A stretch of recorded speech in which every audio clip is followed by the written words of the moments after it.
नवरात्रि में 8वें दिन माँ महागौरी की पूजा की जाती है। नाम से प्रकट है कि इनका रूप पूर्णतः गौर वर्ण है। इनकी उपमा शंख, चंद्र और कूंद के फूल से दी गई है। फलदायिनी है माँ महागौरी। माँ गौरी की आयु 8 साल की मानी गई है।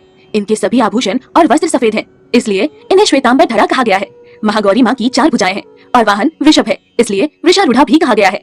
इनके ऊपर वाला दाहिना हाथ अभय मुद्रा है तथा नीचे वाला हाथ त्रिशूल धारण किया हुआ है। ऊपर वाले बाएं हाथ में डमरू धारण कर रखा है और नीचे वाले हाथ में वर मुद्रा है। माँ गौरी ने भगवान शिव से विवाह करने के लिए कठोर तप किया। एक दिन महादेव, माँ गौरी वर्षों से आपकी तपस्या में लीन है। हे महादेव, आप उन्हें दर्शन दीजिए। भूख प्यास सब भूलकर माँ गौरी ने आपकी कठिन तपस्या की है। देखिए तो उनका पूरा देह श्रृंग हो गया है। जब वो आपकी तपस्या के लिए बैठी थी तो उनका वर्ण बिल्कुल श्वेत था। विष्णु, उनकी तपस्या से मैं अत्यंत प्रसन्न हूँ और उन्हें जल्द ही दर्शन भी प्रदान करूंगा। हे महादेव, आप तो जानते ही हैं महागौरी और आपके मिलन से संसार में हो रहे अनेकों दुखों का नाश होगा, अन्यथा देर ना करें। भगवान विष्णु के चले जाने के बाद महादेव महागौरी के सामने उपस्थित होते हैं। उठो देवी, मैं तुम्हारी तपस्या से अत्यंत प्रसन्न हूँ। मुझ पर कृपा करने के लिए आपका बहुत बहुत धन्यवाद। हे प्रभु, मैं वर्षों से केवल आपकी ही तपस्या कर रही हूँ, क्योंकि मैं चाहती हूँ कि मैं वर के रूप में आपका वरण करूँ। तथास्तु।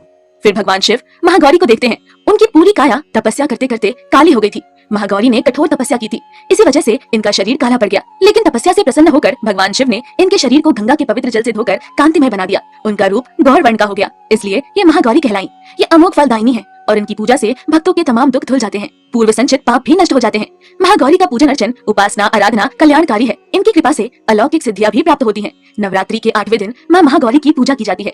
माँ महागौरी राहु की स्वामिनी मानी जाती हैं। जो जातक नवरात्रि के 8वें दिन माँ महागौरी की पूजा अर्चना करते हैं, उनकी जन्म पत्री का राहु दोष समाप्त हो जाता है।